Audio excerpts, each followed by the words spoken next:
Amen. Turn to your neighbor and say the lesson of the leftovers. Amen. Thank you. Please be seated in God's house. There is a lesson in the leftovers.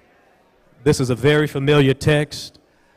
I know you've heard it many different times, and I even preached it last month in April. But I want to try to take a different perspective, if possible, by the power of God, as we focus on this aspect of the narrative, that there were actually leftovers. There were actually fragments after everyone had eaten and everyone was filled. There were still leftovers.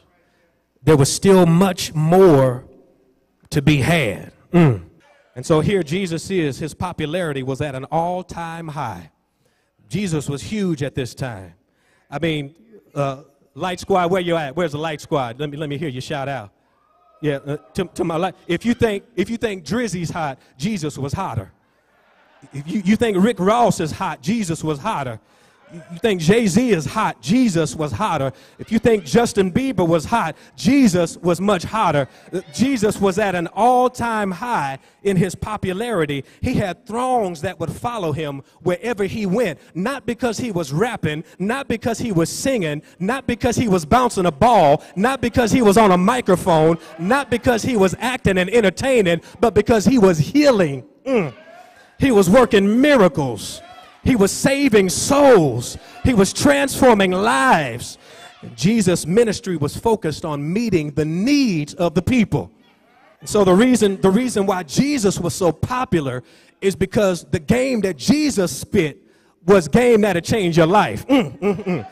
Yeah, Jesus was talking stuff that changed people's lives, and he was able to transform. That's why he was popular. But let's look at the text in verse 5. Verse 5 says, "Then Jesus lifted up his eyes, and seeing a great multitude, he said to Philip, 'Where shall we buy bread that these may eat?'" Verse 6, "But this he said to test him, for he himself knew what he would do."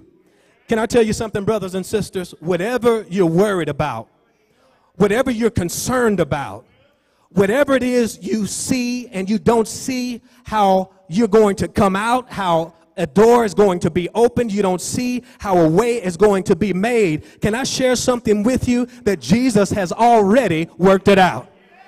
You don't have to worry because Jesus has already worked it out. When he asked Philip, "Where shall we buy bread that these may eat?" he already knew in his mind what he was going to do.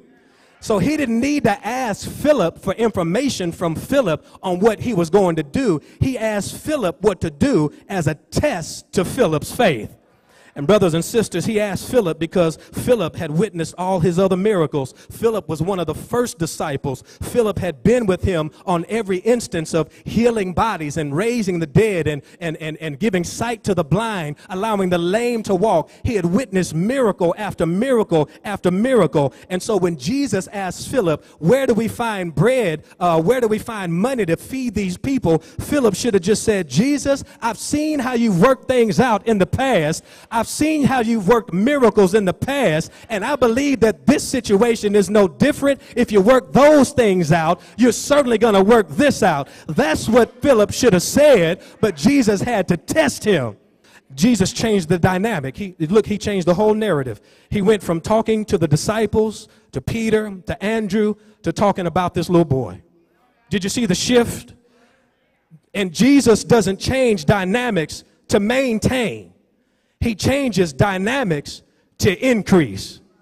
He changed the whole dynamic of the conversation. And when Jesus changes any dynamic, he does it not to maintain what has been, but he does it to increase what is.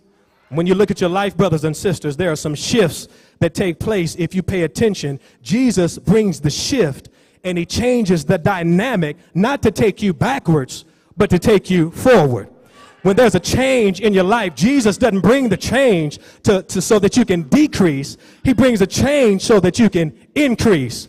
He wants your faith to go higher, not faith to go down lower. He wants you to walk forward, not to walk backwards. He wants your faith to increase in him, not decrease in him. And so whenever change occurs in your lives and whenever transformation takes place, whenever a shift takes place, that's God getting ready to do something major. So you have to make sure you're ready for the blessing that's on the way. And I just want to ask the question, light of the world, are you ready for the blessings that are about to take place? Because there's been a major shift after 43 years here at Light of the World Christian Church. There's been a major shift after 43 years and a transition here at Light of the World Church.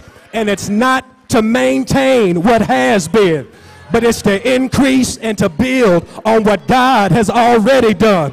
I want somebody to know that Bishop has blessed us for 43 years. But if you're just here for Bishop, you were here for the wrong reason. If you say, well, I'm leaving when Bishop leaves, well, I want to let you know, bye-bye. You might as well go on.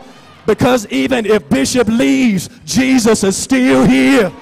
I wish I had a witness here. There's a shift that's taking place. There's a transformation that's taking place. And Jesus did not bring the transition not to maintain, but to increase. And I know God didn't bring me here to maintain, but to increase. God didn't bring me here to be a clone of the bishop. My name is David Hampton.